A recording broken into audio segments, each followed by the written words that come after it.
Yo no estaría confiado en eso, repuso el general Thompson. La situación es mucho más grave de lo que piensas.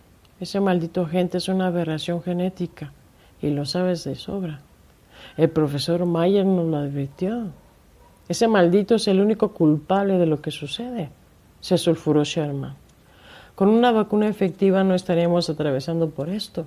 Va a pagar caro por su traición. Tenemos que consultar con él la forma de acabar con el agente gris antes de que la situación se salga de nuestras manos. Mayer ha estado trabajando con esa cepa por años. Nadie la conoce mejor que él. Tiene que existir un medio para combatirla. Sherman se levantó de su escritorio y comenzó a caminar por toda la oficina. La situación era en verdad alarmante. La epidemia podía salir de la ciudad de Los Ángeles si no adoptaban medidas extremas para combatirla. Ahora se preguntaba cómo iba a lograr detener esa amenaza y continuar con sus planes. El débil parpadeo del aparato comunicador de Sherman interrumpió su reflexión. Sherman tomó el auricular. «Tengo al profesor Mayer en la línea satelital», le dijo su secretaria. «Transmítame su llamada», le ordenó Sherman, «y pídale al profesor que utilice la videocámara. Quiero verlo mientras conversamos». Sherman informó a Thompson que Mayer había aparecido. Sus manos empezaron a sudar nerviosamente mientras esperaba que la conexión estuviera lista. En unos momentos se enfrentaría cara a cara al miserable traidor. «No olvides que todavía necesitamos de su cooperación», le dijo el general, acercándose a él. El rostro de Mayer apareció en la pantalla y William Sherman le clavó la mirada. «Buenas tardes», saludó Mayer tímidamente. «Nos encontramos ante la situación totalmente inesperada, profesor». Lo enfrentó Sherman sin devolverle el saludo. Los estudios de inmunología de la vacuna revelaron serias deficiencias. ¿Qué tiene que decir al respecto? Mayer empezó a sudar frío cuando escuchó la voz de Sherman acusándolo. No necesitaba estar frente a él para saber el peligro. Tomó fuerzas desde el interior de sus entrañas y respondió con timidez. El agente gris es un microorganismo impredecible, como lo expliqué antes. Las pruebas anteriores habían reflejado una nueva eficacia contra la cepa original y se administraba con tiempo suficiente antes del contagio. Pero su resistencia puede variar si la bacteria es expuesta al medio ambiente. Todas esas características estaban contempladas en los informes. No pretenda jugar conmigo, Mayer, le respondió Sherman secamente. Su maldita vacuna es inservible y jamás se le ocurrió advertirnos de eso. Ahora que tenemos hecho uso de la gente, nos encontramos desprotegidos. Espero por su propio bien que tenga una solución lista para enfrentar este asunto. Mayer escuchó la amenaza de Sherman y sus manos comenzaron a temblar. La situación en la ciudad de Los Ángeles era la principal nota de prensa en el país y él sabía de dónde había surgido la misteriosa enfermedad. Se aclaró la garganta y respondió. El tratamiento con antibióticos de amplio espectro es nuestra única opción viable en este momento. Las pruebas de laboratorio demostraron una buena capacidad de inhibir la multiplicación de la bacteria cuando fueron administrados a tiempo. La bacteria sobrevivía y empezaba a mutar para adaptarse, pero su velocidad de contagio se disminuyó drásticamente. Los antibióticos no logran erradicarla, pero al disminuir su capacidad de multiplicarse, tal vez podamos detener la epidemia en unas cuantas semanas. Necesitamos administrar sistemáticamente diferentes tipos de antibióticos de cuarta y quinta generación a la población en riesgo. Con esa precaución, sumada a la cuarentena y a otras medidas antiepidémicas, podemos aminorar la velocidad del contagio. Todo el maldito país está en riesgo. ¿Cómo podríamos administrar antibióticos a toda la población?, preguntó el general. No a toda la población, respondió Mayer, solamente a la gente en la ciudad de Los Ángeles y las áreas cercanas. El agente gris es una bacteria y los antibióticos están diseñados para inhibir su crecimiento, de modo que el sistema inmunológico se recupere y las destruya. Es la única forma de protección que podemos ofrecer a la población de Los Ángeles. Una vez que todos los enfermos sean aislados, el agente no tendrá oportunidad para seguir reproduciéndose. No podemos esperar que los enfermos sobrevivan, pero así podemos lograr que la bacteria se quede sin huéspedes para reproducirse. Si no atacamos la bacteria de alguna forma, se adaptará a su medio ambiente y la velocidad de contagio aumentará. Sherman y el general escuchaban atentamente a Mayer. Explique bien su estrategia, profesor, le exigió Thompson. Mañana tengo que presentar una solución ante el Congreso. ¿En qué consiste esa terapia y qué resultados podemos esperar? La población en los campos de refugiados debe ser dividida en grupos de control a los que se les administren diferentes tipos de antibióticos. De esa manera, podremos evaluar clínicamente cuáles están resultando más efectivos. Aquellos que generen mejor resistencia al contagio serán escogidos como medio preventivo que utilizará la población general en ciudades vecinas y donde comiencen a aparecer casos aislados de la enfermedad. ¿Está hablando de convertir a la ciudad de Los Ángeles en un laboratorio de experimentación biológica con seres humanos? ¿Se ha vuelto loco, profesor? Tú y tu maldita ética social con nuestro peor enemigo, gritó Sherman, enfurecido, golpeando su escritorio con el puño. No se trata de mi maldita ética, se defendió Thompson. Estoy anticipando la respuesta del Congreso ante esa propuesta. ¿Cómo esperas que reaccionen cuando escuchen semejante locura? Es necesario que conozcan la gravedad de este asunto, general, intervino Mayer. Si el agente gris traspasa el cerco sanitario establecido por el ejército, no habrá forma de detener la infección. La bacteria se fortalece día con día. No existe una medicina efectiva para su tratamiento. Se lo digo en serio, general. O toma las medidas adecuadas para atacar al microorganismo de inmediato, o él acabará con toda la humanidad entera antes de lo que piensa. Si no actuamos ahora mismo, la terapia de protección con antibióticos ya no servirá de nada y el mundo entero se encontrará a la merced del contagio. La atmósfera en la sala se tornó aún más tensa tras escuchar la opinión de Mayer sobre la epidemia. El general Thompson respiraba sin control y su cuerpo temblaba con nerviosismo mientras William Sherman lo presionaba con la mirada. Sabía que la infección se multiplicaba rápidamente y sus opciones eran escasas. Aún contra su voluntad, tenía que tomar una decisión inmediata. Necesito comunicación por una línea segura, le pidió Sherman. Se levantó de su lugar, llamó a su secretaria y en unos segundos la comunicación se había establecido. Thompson marcó el número directo de la Casa Blanca y pidió hablar con el nuevo presidente en funciones. Explicó la situación y le pidió que emitiera una orden ejecutiva que autoriza el tratamiento forzado de la población refugiada en la ciudad, incluyendo a la Guardia Nacional y al personal médico.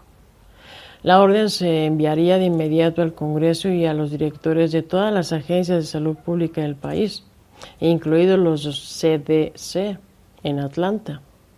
Luego llamó a la Junta de Investigación Médica y Control de Epidemias del Pentágono y ordenó que enviaran un arsenal de los más potentes antibióticos a la ciudad de Los Ángeles, sin más demora.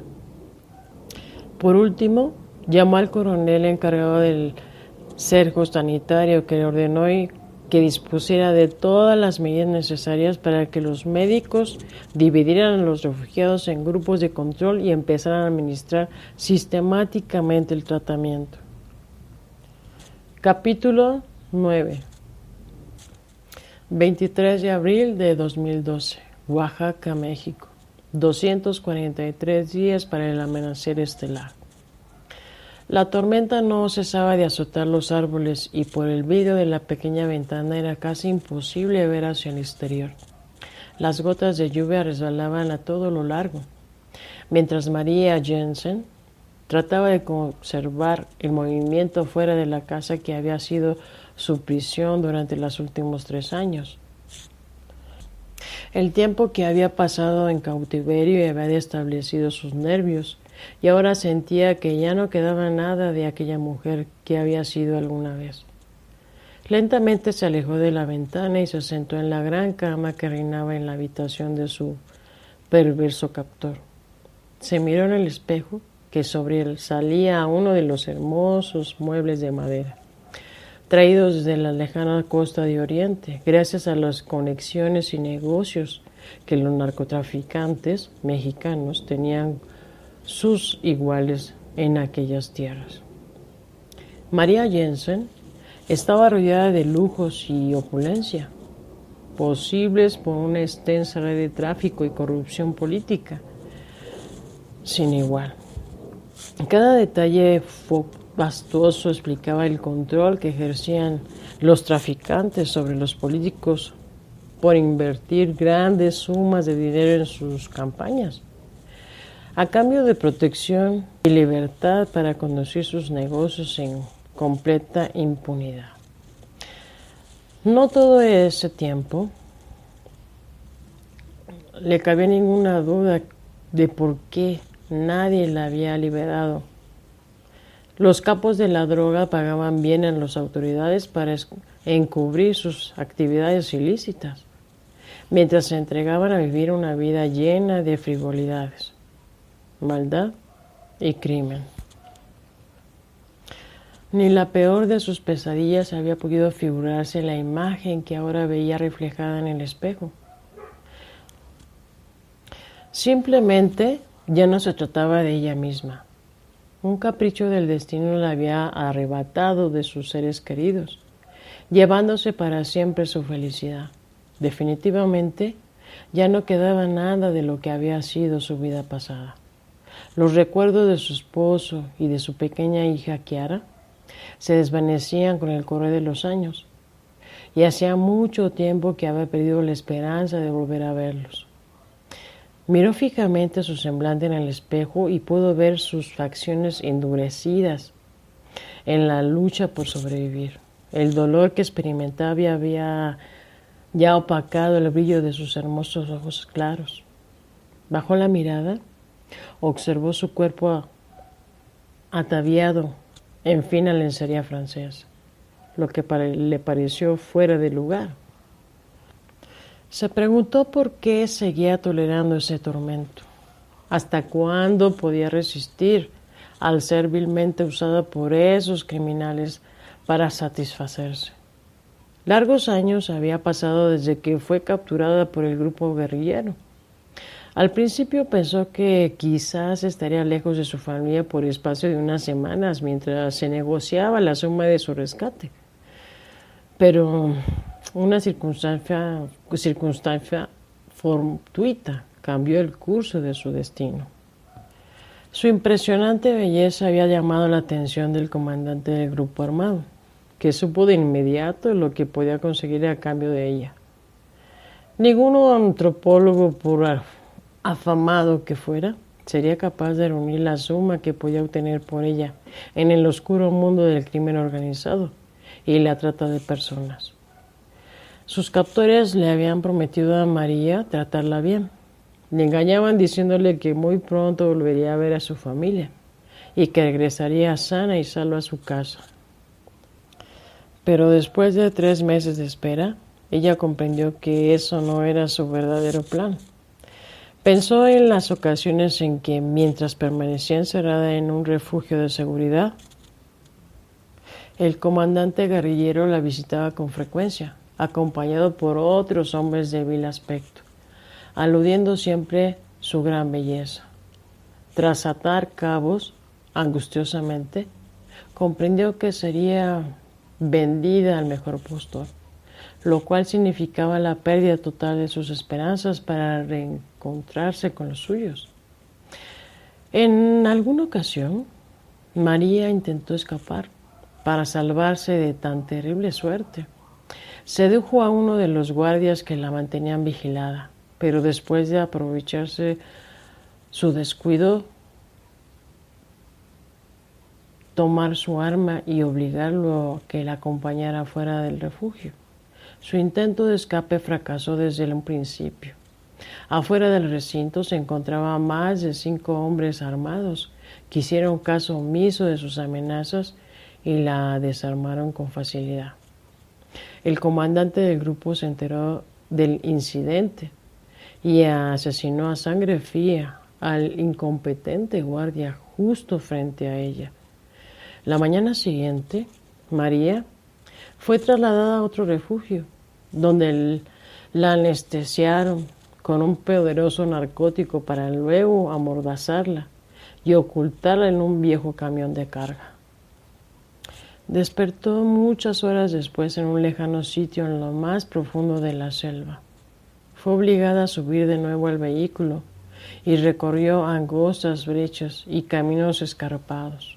Finalmente, tras varios días de viaje, llegó a una enorme mansión ubicada dentro de una finca aislada de todo, custodiada día y noche por guardias armados. Allí encontró otras mujeres jóvenes de diferentes nacionalidades. Automóviles de lujo parecían todos los días para llevarse algunas de ellas. No tenía la menor idea de dónde se encontraba. Un individuo norteamericano habló con ella inmediatamente después de su arribo y le explicó que si cooperaba sería puesta en libertad muy pronto. María no creyó en lo que el hombre le decía y se negó a colaborar desde un principio. Sus captores le administraban diariamente fuertes dosis de drogas para que no se resistiera a obedecer órdenes. Las sustancias transformaban su cerebro, al grado que durante días enteros todo lo que hacía era comer y dormir. Al pasar el tiempo, comenzó a percatarse de que su mente comenzaba a perder el sentido de la realidad. Las drogas la mantenían en un estado de ausencia mental.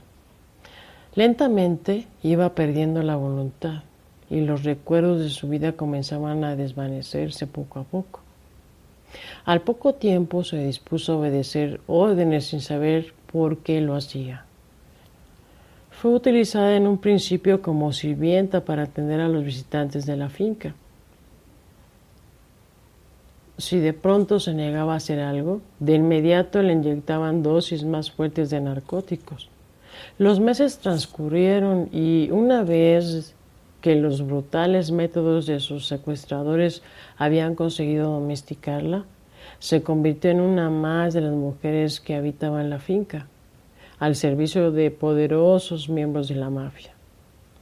En las pocas ocasiones que María recuperaba la lucidez, volvía a creer conciencia sobre su situación, pero no sabía qué hacer.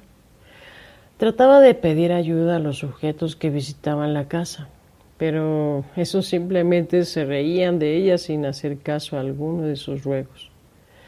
Muy en sus adentros se aferraba a la idea de que algún día recuperaría la libertad para volver a ser y ver a sus seres queridos, pero no sabía cómo lograrlo. Vivía envuelta en una pesadilla interminable. Luego de más de 2 años de cautiverio, sucedió algo completamente inesperado.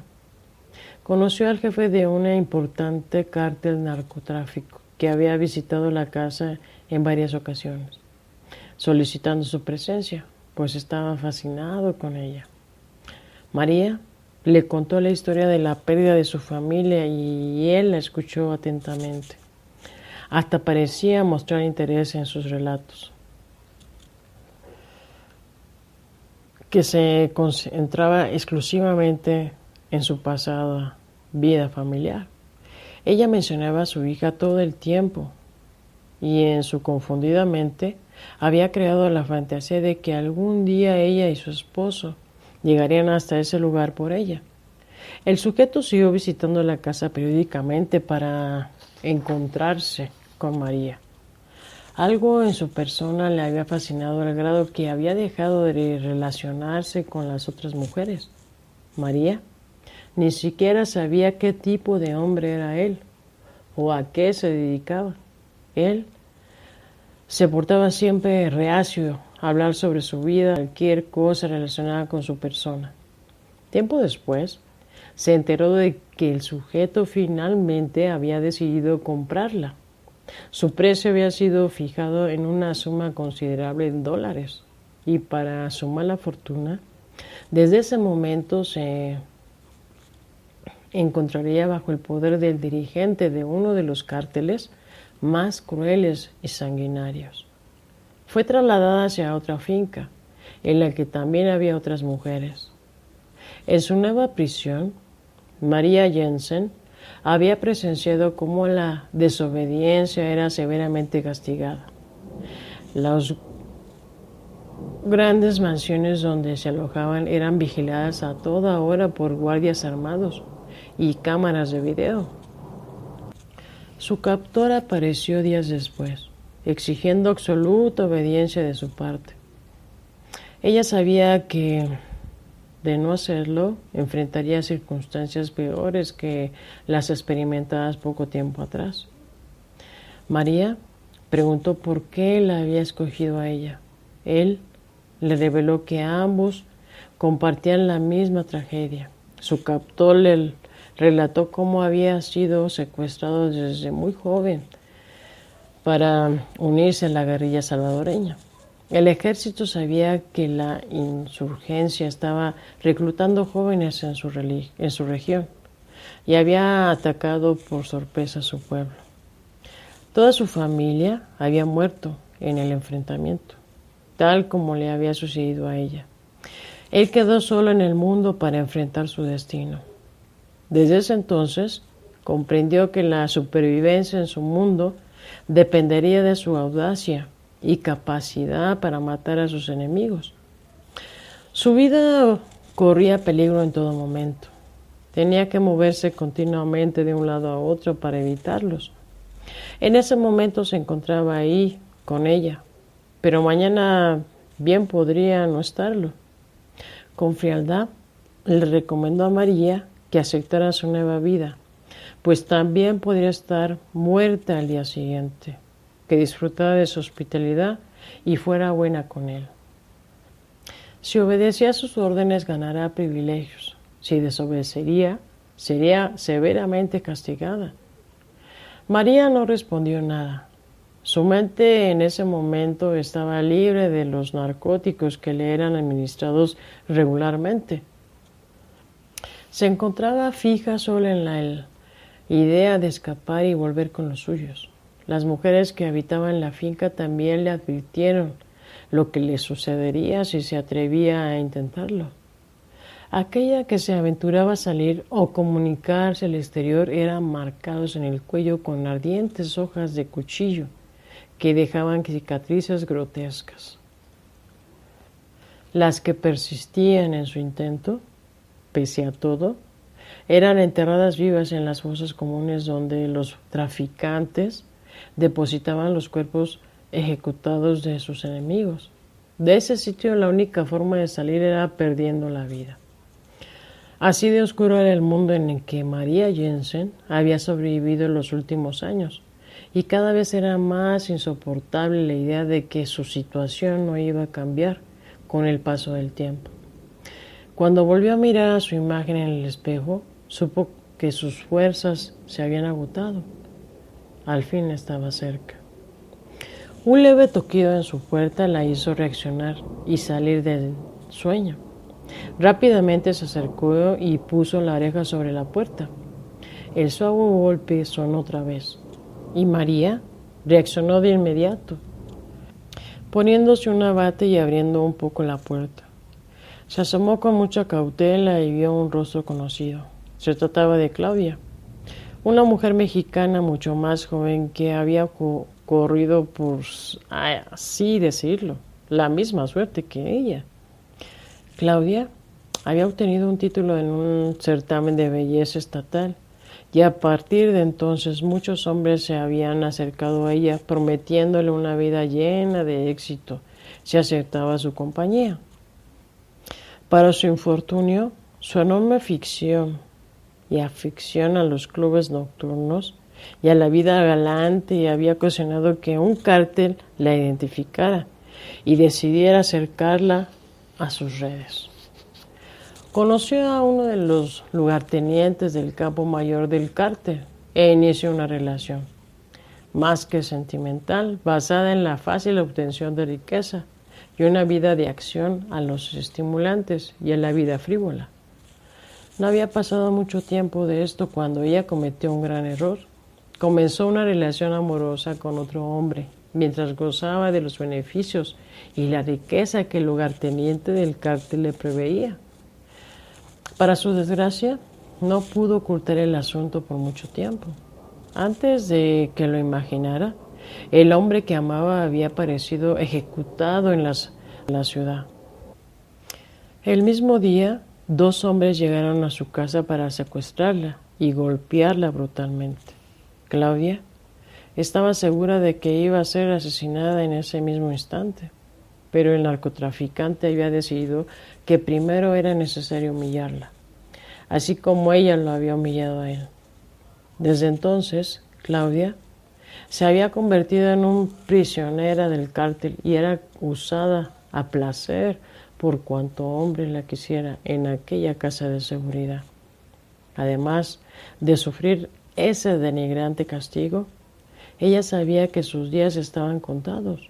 Cada mañana se preguntaba si vería ocultarse el sol por la tarde y si sentía pánico cada vez que veía llegar a la casa a los vehículos blindados de los capos mayores. Claudia había conocido a María Jensen desde que la estadounidense llegó a la casa. Se veían en raras ocasiones, pero habían tenido la oportunidad de hablar sobre la situación que vivían. ¿Cómo estás?, preguntó Claudia, al tiempo que veía el sombrío rostro de María asomarse por la puerta. Mal, respondió María, con voz apagada y haciéndole una seña para que bajara la voz. Los días lluviosos me ponen aún más deprimida de lo común. Claudia reaccionó de inmediato. María le indicó a señas que no se encontraba sola en la habitación. El capo mayor se encontraba en el baño tomando una ducha. Claudia le pidió que saliera al pasillo para hablar con ella. Lamento oír eso, dijo Claudia, mientras María cerraba la puerta de la habitación silenciosamente. Me temo que tengo otras malas noticias, pero no sé si quieras escucharlas. Ya nada me puede afectar, respondió María. Dime qué sucede. Claudia titubeó por unos segundos y enseguida miró directamente a los ojos de María. En la mañana me enteré por las noticias que hace unos días tembló muy fuerte en California. La ciudad de Los Ángeles está muy dañada. Los jefes confirmaron que se murieron mucho de sus contactos. Todo es un caos y todavía no establecen la comunicación. María sintió un fuerte escalofrío recorriéndole el cuerpo. No esperaba escuchar algo así. Los Ángeles era su ciudad natal, pero ahora no sabía si su esposo y Kiara seguían viviendo ahí. ¿Cómo que la ciudad está incomunicada?, preguntó ella. Eso es imposible. No lo es, respondió Claudia, a quien María le había contado que antes vivía con su familia en aquella ciudad.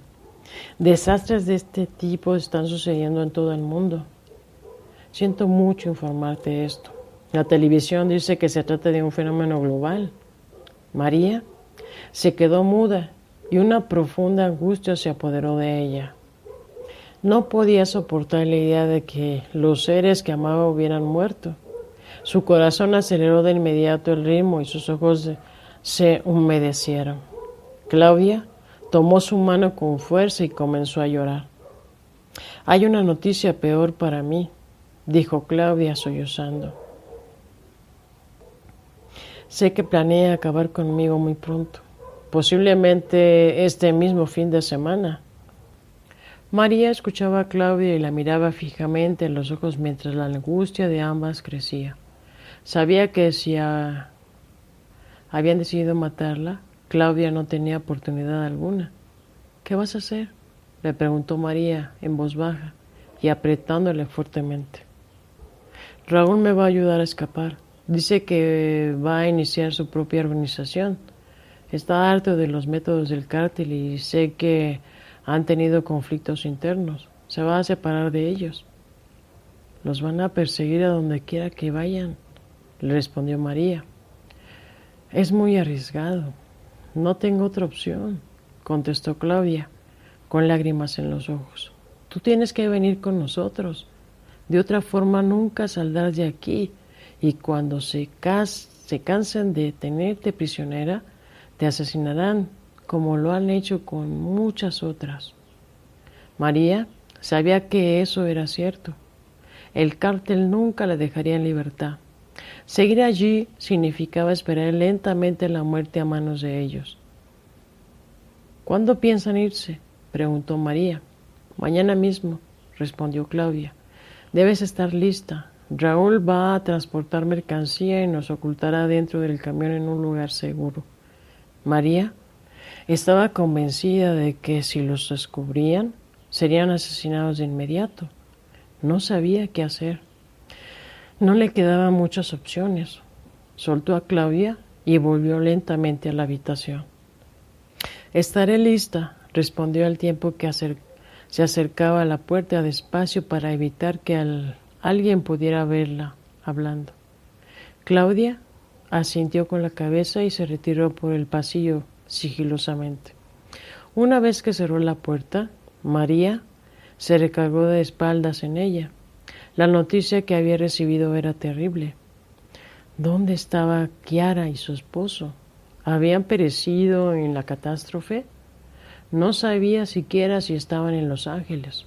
Meses atrás, María le había rogado a su captor que le proporcionara noticias de su familia y después de insistir mucho, él había accedido solo para decirle que ambos seguían con vida y su esposo había vuelto a contraer matrimonio formando otra familia con su hija y su nueva esposa. En lo que ella no concernía, las autoridades la habían declarado muerta desde hace más de un año. Eso fue lo último que supo. Un agudo dolor en su pecho hizo que empezara a brotar pequeñas lágrimas de sus ojos. María respiró profundamente y se dirigió a una mesa de noche donde guardaba sus pocas pertenencias. Tomó un frasco de tranquilizantes. Cuando se disponía a meterse 2 píldoras en la boca, algo la hizo desistir. Solía recurrir a ellas. Era la única forma de soportar la vida por la que atravesaba. Guardó el frasco y de una pequeña bolsa sacó una fotografía de una niña adolescente de 12 años. Era una foto de Chiara, que había tomado en el aeropuerto en uno de sus viajes de vacaciones. Esa imagen era el único recuerdo que conservaba de su feliz vida pasada. María comenzó a sollozar al tiempo que pensaba que quizás su hija y su esposo habían fallecido a causa del terremoto. De ser así, ya no había más motivo para seguir existiendo. Estaba a punto de recostarse cuando una fuerte voz masculina la hizo reaccionar. «María», sonó la esperavoz proveniente del baño. «Pásame mi teléfono celular». María se incorporó de inmediato y tomó el aparato. Entró en el cuarto de baño y vio que arriba del lavabo se encontraba un pantalón de cuyo cinturón colgaba una funda con una enorme pistola negra de 9 milímetros. Siguió de largo y le entregó el teléfono al hombre que, con una actitud déspota, le hizo señas de que se retirara para que no escuchara la conversación. Al pasar de vuelta por el lavabo, María volvió a mirar la pistola. Una loca idea atravesó su mente. De inmediato su cuerpo reaccionó. Un impulso la hizo detenerse para luego tomar la funda de la pistola sacándola con la fuerza del cinturón. Se la llevó a la habitación y quitó el seguro de la funda para tomar el arma. De inmediatamente su cuerpo sintió una descarga de adrenalina. Observó el arma cuidadosamente y la levantó con la mano derecha. Era muy pesada para ella. Su mano comenzó a temblar por el esfuerzo al pensar en lo que vendría. Por un momento se acordó de todas las humillaciones que había sufrido a manos de esos criminales y de cómo la habían privado de todo lo que ella valoraba en el mundo. Un sentimiento de profundo odio y frustración se apoderó de ella mientras sentía el peso del arma en su mano. Su corazón comenzó a latir aceleradamente. Cerró los ojos con fuerza y pensó por última vez en su hija y su esposo. La idea de que hubiesen muerto durante el terremoto era algo que ya no podía soportar. Su cuerpo se saturaba de adrenalina y la idea de acabar con su propia vida serpeaba en su mente. Su mano derecha retrocedía su temblor a medida que iba levantando la pistola hasta apuntar a su sien. Su piel se enchinó al contacto con el frío cañón del arma. María respiraba agitadamente. Su dedo sintió el gatillo del arma. Estaba reuniendo la fuerza para dispararse. El cálido recuerdo de Kiara jugando en el patio de su casa en uno de los suburbios de Los Ángeles la hizo titubear momentáneamente para poder expresarle todo su amor antes de reunir con ella, más allá de la eternidad. Pidió a Dios perdón y misericordia por su alma mientras su respiración se agitaba cada vez más. Entonces empezó a presionar el gatillo con su dedo índice para retomar el arma cuando un grito la paralizó.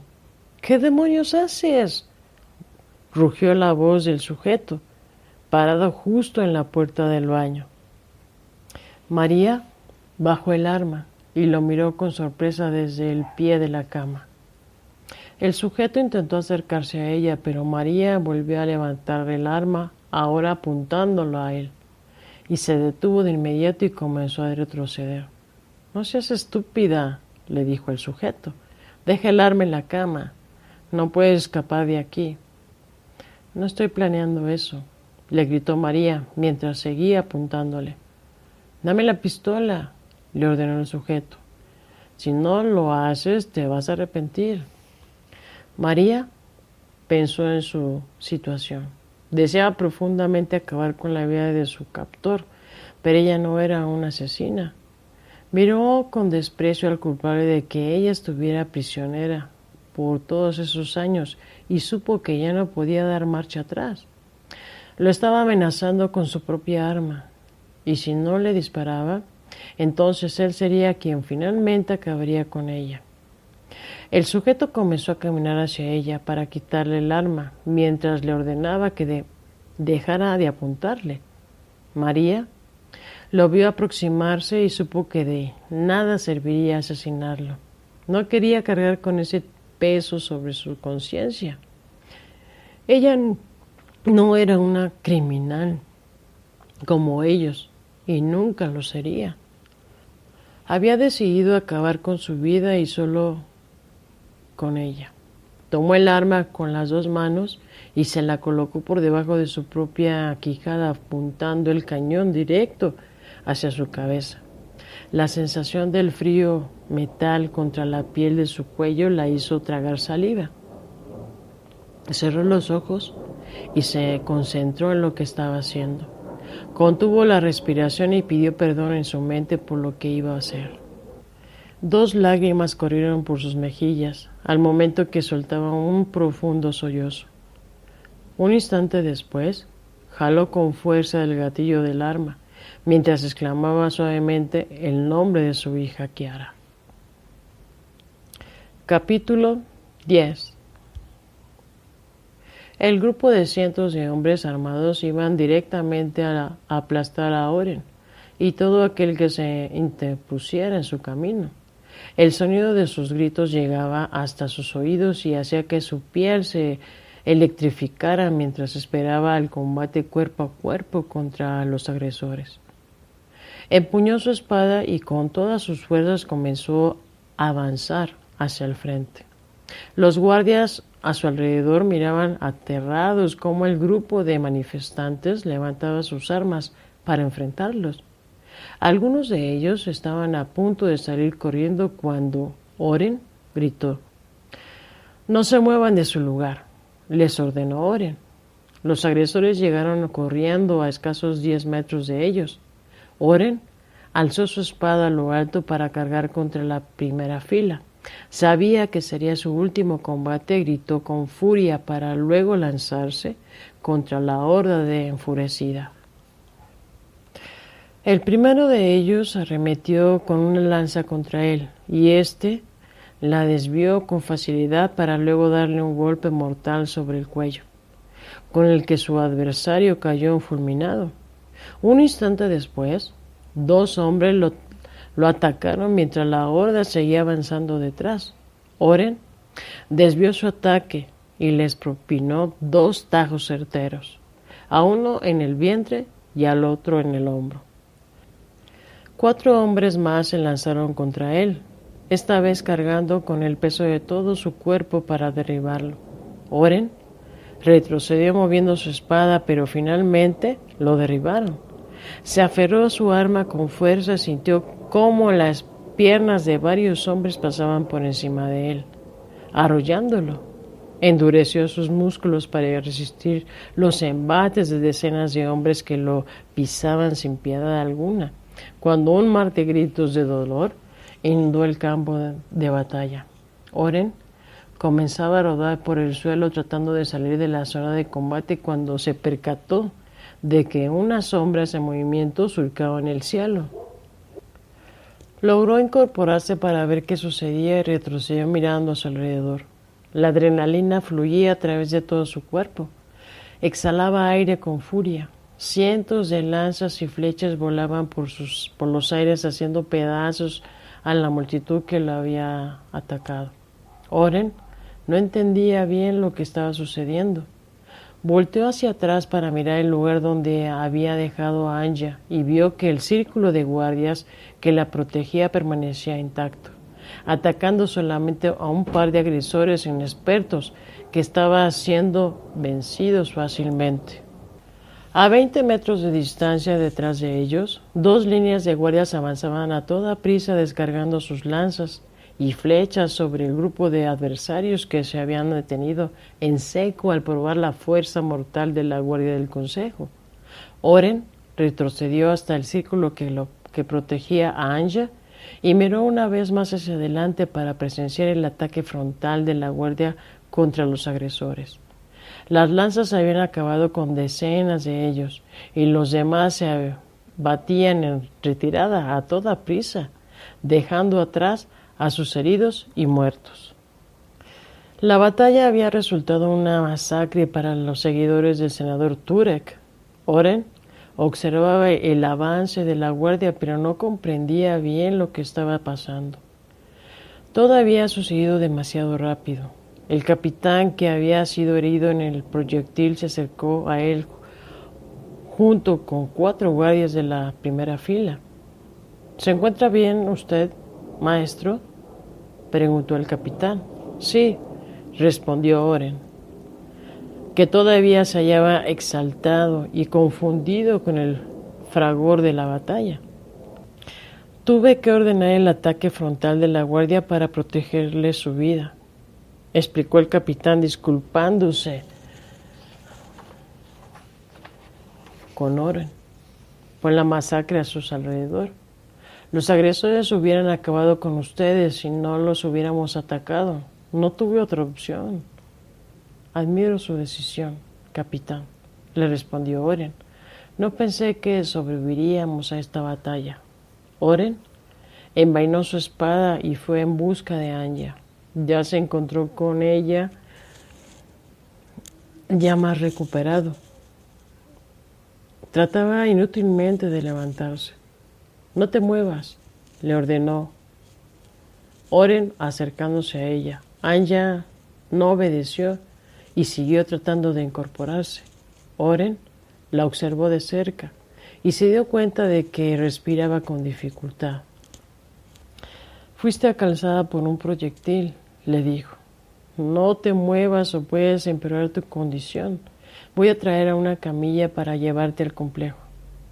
¿Dónde está mi espada?, preguntó Anya con voz débil, al tiempo que movía las manos en su busca. Se les veía completamente desorientada y jadeaba con pesantez.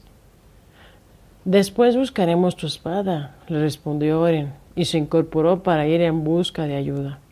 Un equipo de médicos se encontraba atendiendo a un guardia herido cerca de la entrada del complejo. Oren pidió su auxilio y lo acompañaron para transportar a Anya hacia la enfermería. Caminaron a toda prisa hacia el interior del complejo y Oren pudo ver como 3 figuras familiares corrían en dirección a ellos desde el interior del templo. Era el concejal Celsius, Dina y Dandu, que tardaron menos de un minuto en alcanzarlo.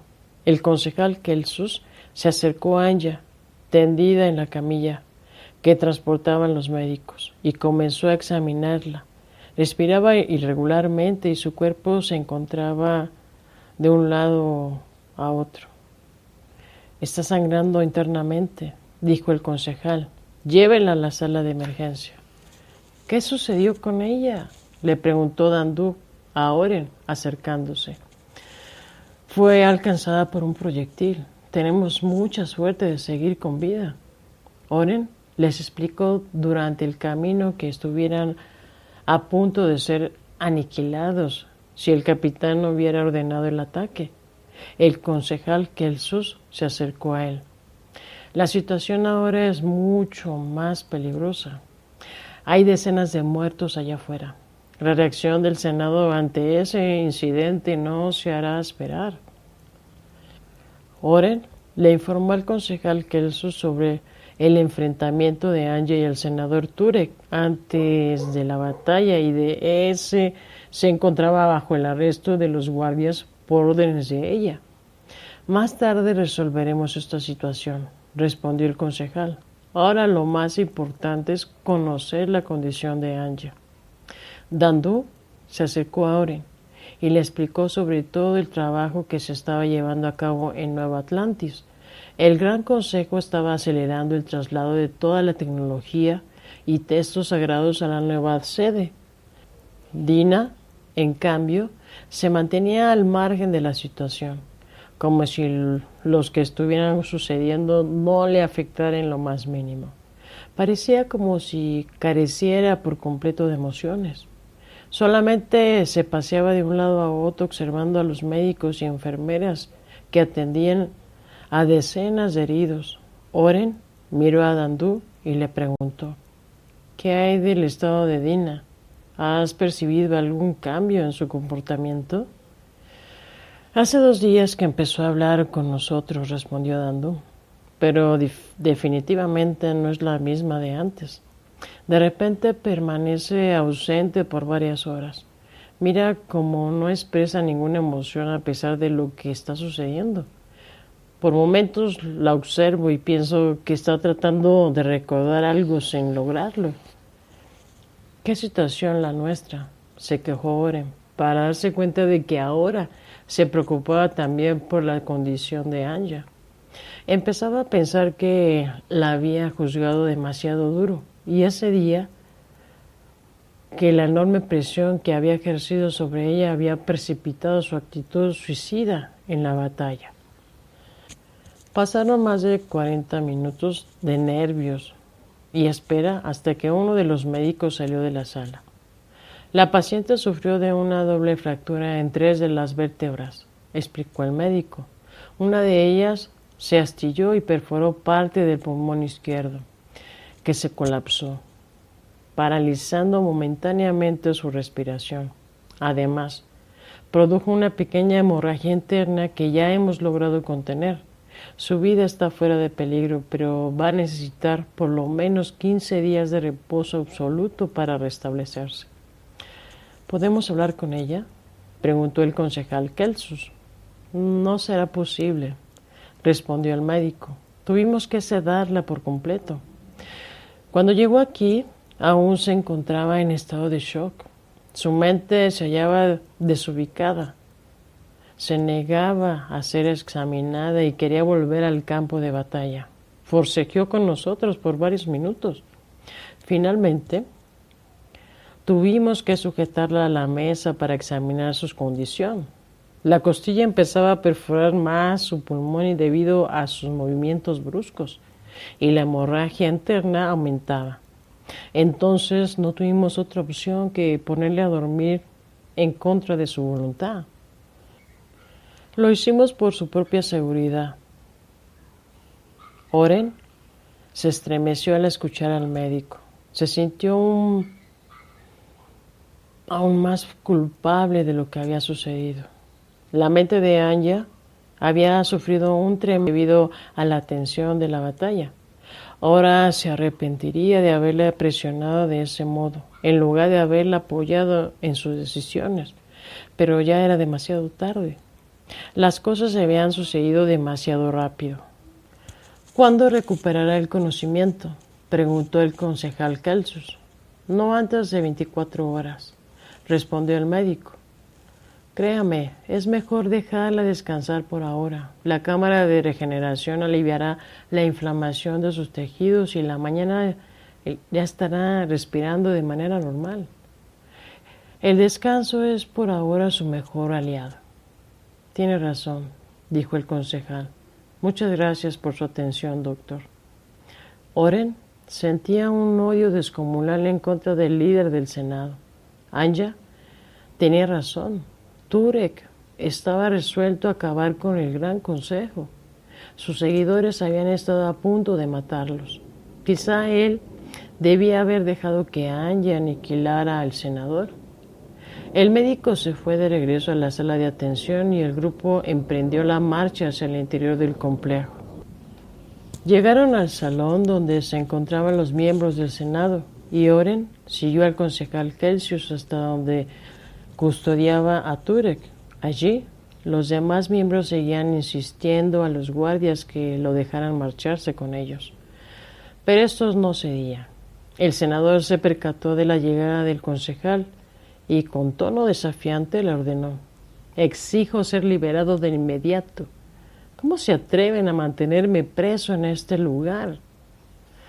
«Está en libertad de marcharse», respondió el concejal Celsus, haciendo una señal a los guardias para que lo dejaran libre.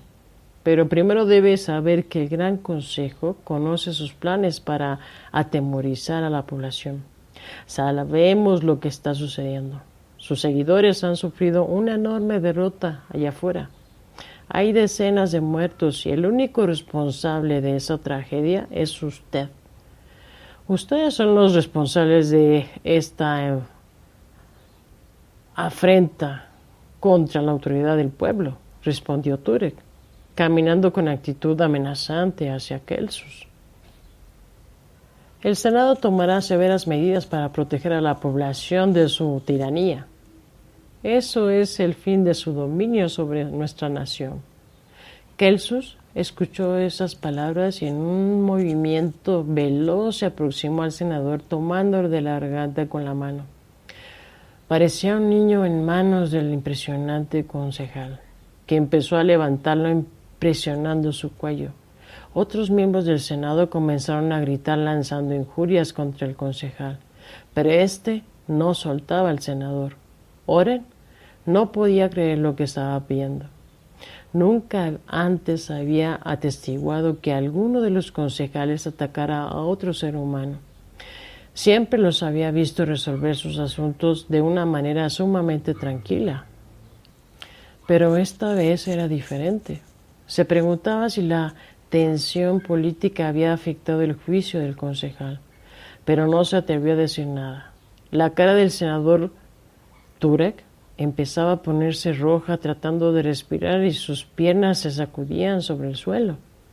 Los otros miembros del Senado seguían gritando que lo soltara, hasta que finalmente el concejal movió al senador como un muñeco de trapo y lo lanzó al suelo justo a los pies de ellos. Pagarás por todos y cada una de las muertes que has causado, le gritó Celsus, haciendo retumbar la sala. Luego desvainó su espada y la apuntó hacia los presentes. Llévense a estos hombres de aquí, que abandonen el complejo del templo de inmediato. Ordenó a los guardias, que obedecieron, empujando al grupo hacia la salida del templo. Los senadores ayudaron a Turer a levantarse. Estaba pálido y aterrado de miedo. No dejaba de mirar al concejal, temiendo que cambiara de opinión y acabara con él en ese mismo momento. Se marcharon de inmediato, corriendo como ratas, al tiempo que lanzaban amenazas. Oren, Dina y Dandú se habían quedado anonadados con la acción de Celsus. Ninguno se atrevía a abrir la boca. El concejal los miró y les dijo tranquilamente: se acabó el tiempo de formalidades con los miembros del Senado. Se aproxima una guerra civil y debemos estar listos para evacuar la población. El maestro Sin y la concejal Antea llegarán en unos días. Oren escuchó al concejal y le preguntó: maestro, pensé que nuestro propósito era evitar la guerra a toda costa. Bajo el mando de la Orden de los 12, la guerra es inevitable, respondió. Hoy pudiste sentir el ánimo de la gente que los atacó. Si el capitán no hubiera dado la orden de ataque en su contra, tú no estarías aquí en este momento. Hubieran acabado con tu vida y sin piedad alguna.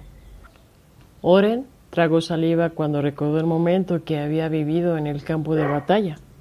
El senador Turek no es más que un simple títere dentro de los planes de dominación, continuó el concejal. Ahora que controla el sistema de comercio de la población, empezará a ofrecer grandes sumas de dinero a todos aquellos que se unan a su campaña militar. Todo lo que necesitaba era un pretexto para declarar la guerra al Gran Consejo, y la terrible masacre sufrida por sus seguidores se lo ha dado. Dentro de poco tiempo formará un ejército de miles de personas con el cual comenzará a sembrar el miedo y esclavizará a la población. Pero, ¿cómo podremos defender el complejo si miles de soldados nos atacan?, preguntó Dandú, consternado con las declaraciones del concejal. Nuestra guardia suma a lo mucho 600 hombres aquí. Eso será imposible. El Gran Consejo había previsto las acciones de Turek y ha decidido abandonar la defensa de la capital y concentrar toda nuestra fuerza en Nueva Atlantis. Eso evitará miles de muertes innecesarias y les dará la falsa sensación de victoria al Senado. En Nueva Atlantis, el Senado no posee todavía la influencia necesaria para poner a la población en nuestra contra. Pasarán meses antes de que puedan transportar un ejército para atacarnos. Entonces el complejo del templo caerá en manos de la Orden de los 12, advirtió Dandú. ¿Será sin resistencia alguna de nuestra parte? Todo esto es parte de una elaborada estrategia para sacar a la Orden de su escondite, respondió Celsus. Se han escondido de nosotros por siglos y querrán asegurar su victoria antes de exponerse, pero el gran complejo del templo ha existido por miles de años y representa el poder gobernante de Atlantis, así que la tentación de ocuparlo sería grande y tal vez caigan con ella. Sé que le respondió la manera en que humillé a Turek ante los demás miembros del Senado, pero era absolutamente necesario. Ese golpe tan tremendo a su ego está dirigido a alterar su juicio para ver si comete un error que nos lleve a encontrar la ubicación de los líderes de la Orden. En esos momentos hemos infiltrado a un espía dentro de su círculo cercano de seguidores. Comprendan esto: para acabar con la rebelión debemos destruir a los miembros de la Orden de los 12, no a sus ejércitos. Y para destruirlos, primero tenemos que saber dónde se encuentran. Oren y Dandú estaban sorprendidos ante el complejo juego con el Gran Consejo había elaborado para enfrentar la rebelión del Senado. El concejal movía sus piezas de una forma meditada. Aún así, el riesgo que corría era grande. La guerra era siempre impredecible y aún no conocía el potencial del enemigo.